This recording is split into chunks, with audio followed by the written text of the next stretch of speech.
Hello बच्चों, आज हम इस वीडियो के माध्यम से एक प्रारूपिक पुष्प के विभिन्न भाग, उनकी संरचना तथा उनके कार्यों के बारे में जानेंगे।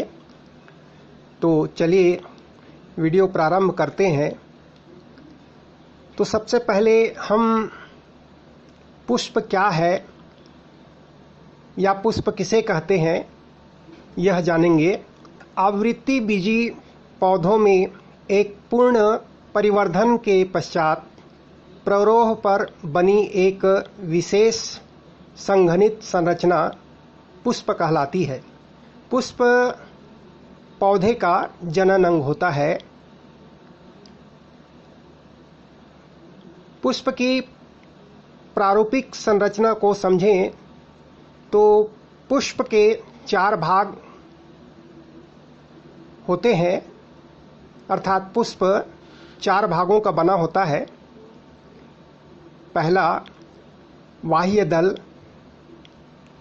दूसरा दल पुंज, तीसरा पुमंग और चौथा जायंग। अब एक एक करके इनके बारे में जानेंगे।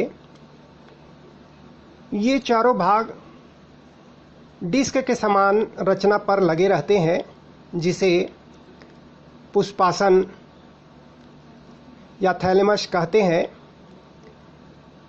पुमंग और जायंग क्रमशः नर तथा मादा जनन अंग होते हैं, जबकि बाह्य दल पुंज सहायक भाग होते हैं। बाह्य दल प्रायः हरे रंग के तथा दल पुंज रंगीन होते हैं। बाह्य दल पुंज यह पुष्प का सबसे बाहरी चक्र या भाग होता है, इसीलिए इस चक्र या भाग के अवयव को बाह्य दल या सेपल्स कहा जाता है। आपने देखा होगा कि सभी पुष्पों में नीचे जो हरे हरे पुष्प पत्र लगे होते हैं, वही कैलेक्स या बाह्य दल पुंज होते हैं।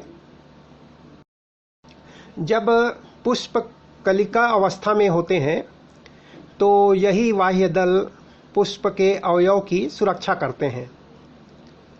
यानी जब पुष्प खिलता नहीं है या खिला हुआ नहीं होता है, कली अवस्था में होता है, तो उसके ऊपर हरे हरे जो बाह्य दल आपने देखा होगा, यही दल पुंज पुष्प की सुरक्षा करते हैं।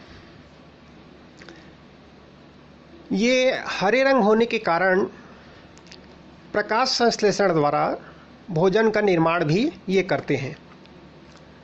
इस प्रकार से बाह्य दल यानी कैलेक्स के 2 कार्य होते हैं। पहला, कलिका अवस्था में पुष्प की रक्षा करना, यानी जब पुष्प कली अवस्था में होता है तो यह जो बाह्य दल होता है वही पुष्प की रक्षा करते हैं। दूसरा जो कार्य होता है, प्रकाश संश्लेषण के द्वारा भोजन का निर्माण करना। तो इस प्रकार से अब हम आते हैं पुष्प के दूसरे भाग, दल पुंज या करोला। पुष्प के जो बाह्य दल होता है, उसके ठीक बाद भीतर की ओर अगर हम आगे बढ़ेंगे तो दूसरे चक्र को ही दल पुंज या करोला कहते हैं। ये सामान्यतः रंग बिरंगी होते हैं, या ये कह सकते हैं कि ये रंगीन होते हैं। अर्थात जो सभी पुष्पों में जो रंगीन पुष्प पत्र होते हैं उन्हें ही दलपुंज या करोला कहा जाता है। इसके अवयवों को पेटल्स कहते हैं, जो लाल, नीले, पीले, नारंगी तथा बैंगनी आदि रंगों के होते हैं।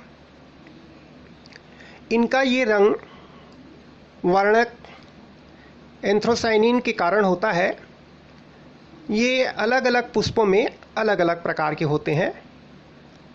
दलपुंज या करोला प्रमुख इनका जो कार्य होता है, कीटों को परागण के लिए आकर्षित करना, यानी इनका कार्य कीटों को आकर्षित करना ताकि परागण पुष्प में परागण हो सके। तो चलिए अब आते हैं पुष्प के अगले भाग पुमंग या एंड्रोशियम पर। यह पुष्प का तीसरा भाग या तीसरा चरण होता है।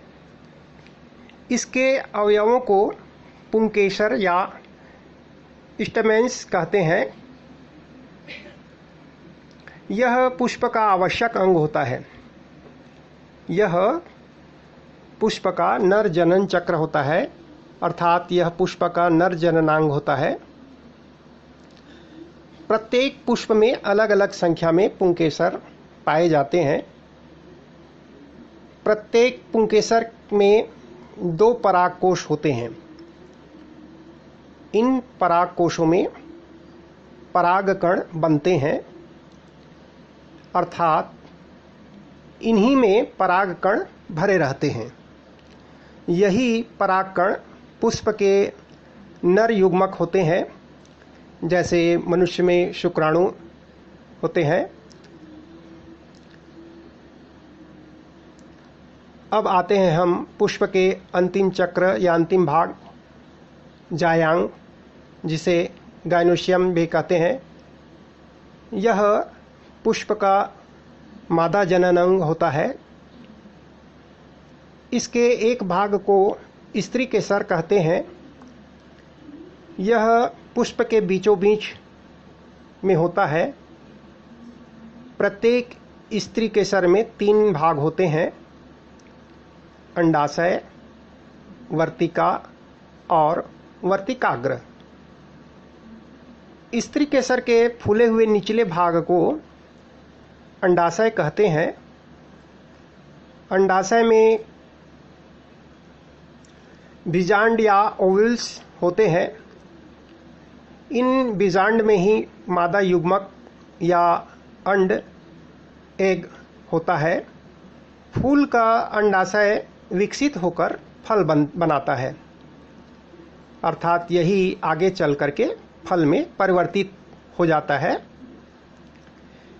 वर्तिका का सबसे ऊपरी या ऊपर वाला भाग वर्तिकाग्र कहलाता है। इसे अंग्रेजी में स्टिग्मा कहते हैं। इसी स्टिग्मा पर परागकण आकर अंकुरित होते हैं और निषेचन होता है। तो इस प्रकार से एक पुष्प के मुख्य 4 भाग होते हैं: बाह्य दल, दलपुंज, पुमंग तथा जायंग। ये जायंग और पुमंग जो है मुख्य रूप से पुष्प के जनन अंग होते हैं, यानी पुमंग नर जनन अंग तथा जायंग मादा जनन अंग होते हैं। आशा है कि आप सभी इस वीडियो के माध्यम से एक पुष्प के विभिन्न भाग एवं उनके कार्यों के बारे में अच्छी तरह से समझ गए होंगे।